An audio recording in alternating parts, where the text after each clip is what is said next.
Janibu inayopendeza sana, sipo katika jiji kubwa Nairobi, niko katika kaunti ya Kiambu, eneo linaloitwa Githunguri. Hapa huyu bingwa anajiita plant president. Yeye hatengi, anatekeleza kabisa. Tutaona kutoka kwake na tutasikiliza anafanyaje kuhusiana na masuala ya conservation, amepanda miti aina gani. Twende kazi ili usome na sisi. Shikilia kalamu yako, karatasi ili tutekeleze baadaye. Kwa jina mimi naitwa Kamau Kimani, ama ukitaka jina ya utani mimi naitwa the plant president. Na kwa sababu kwa nini naitwa hivyo, I am a lover of nature. I love plants, I love trees, I love flowers. Na nafikiria hii kitu nilitoa nikiwa mdogo. Though sina mkia kama monkey, I was born and brought up in the forest, a place called Kiadogoro Forest. My dad was working in the forest, so na mimi nilizaliwa huko from class 1 up to university, tulikuwa tunaishi huko. Na ninafikiria kwa sababu tulikuwa tunakaa kwa msitu, that's how I came now to love nature. Ndio maana nimefika hapa na nikakuja kuanzisha hii ground inaitwa Mandikizella ground hapa in Kiambu, ikinu gathaithi. Okay. Yes. Inafurahisha kusikiza hilo kutoka kwako. Yes. Na umeeleza historia yako katika shamba lako hili. Nieleze miti ambayo umepanda tofauti. Je, kuna aina mbalimbali? Okay.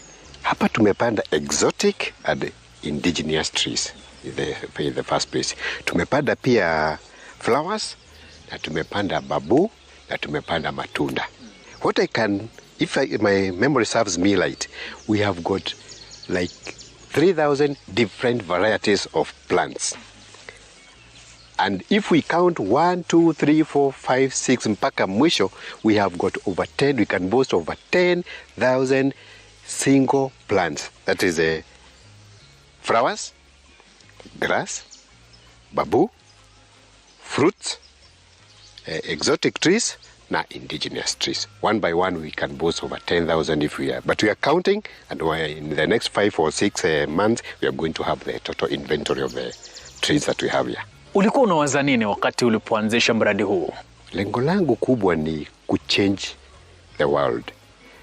Na huwa naambia watu, kama juzi nilikuwa naambia mzee mwingine hapa, future wars, vita za kesho yake zitapiganiwa juu ya maji. Na kwa nini maji? Maji, either tupate tuko na shida ya kupata maji, ama tupate a lot of flooding, na in future tukikosa maji tutakosa chakula, na ukikosa chakula ndio watu watakuja kupigana. So in that case, ndio nikakuja na idea ya kusema I would like to conserve and showcase a garden to the young, the old and the willing. Kwanza hata nimefurahi sana. Sasa hii nasikia president anasema we want to plant 15 billion trees by 2032. Lakini pia 70%. Unlike when you are growing where you are only able to sustain maybe less than 5%. Umetaja ukasema kwamba kuna 70% au hadi 80% ya survival rates. Wakulima wengine hawawezi kufikia. Wafanye nini ili wafikie hiyo survival rate? When you are growing, your sustainability level may go up to 70, 80, 90%. What do I mean? Kama umepanda miti 10, miti 7 itasurvive, 3 ndio itapotea. When you are planting trees, sustainability level goes to maybe 1 or to 2%, whereby kwa ile miti 10 umepanda ni 2, 3 ambayo unaweza vunia ati imesurvive. Ukitazama mandhari yaliyoko hapa kijani kibichi kila mahali, umefikiaje kuhakikisha kwamba tunasalia katika hali hiyo? What we do hapa kwa miti, kwa maji, we program ourselves. Hapa tuko na kamto, ka stream. So nimechimba damu moja pale, unaweza iona, na niko damu nyingine pale.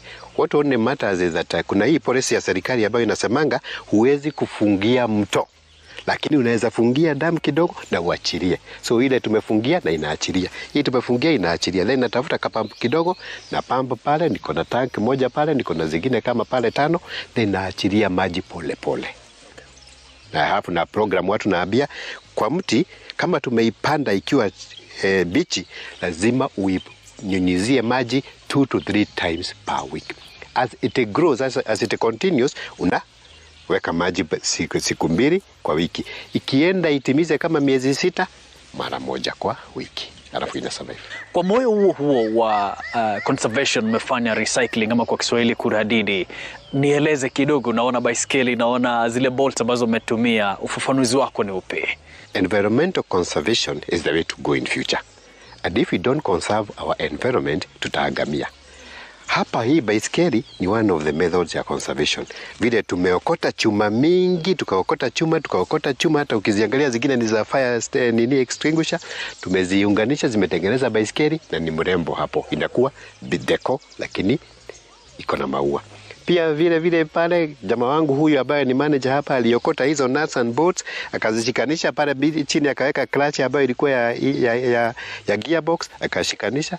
Na sasa huyo ni mrembo ambaye amepandiwa miti na maua na anakaa mrembo. Vile ukipanda pale juu tuko na kagari kadogo, tuna change tires. Tukichange tires, badala ya kutupa tires ambazo zitaenda kuchoma na ziharibu the ozone layer, tunazitengeneza, tunazipaka rangi, tunaziweka maua juu na zinakuwa zinarebesha as we conserve the environment. That's the way to go. Umeeleza vizuri, majibu yako mazuri, na naona mandhari mazuri kweli kweli, na ningependa sana kuona pia kuna mkulima na mtazamaji ambaye angependa kuelewa zaidi. Ningependa sana bado unielekeza na unionyeshe kuna nini katika shamba lako, sio?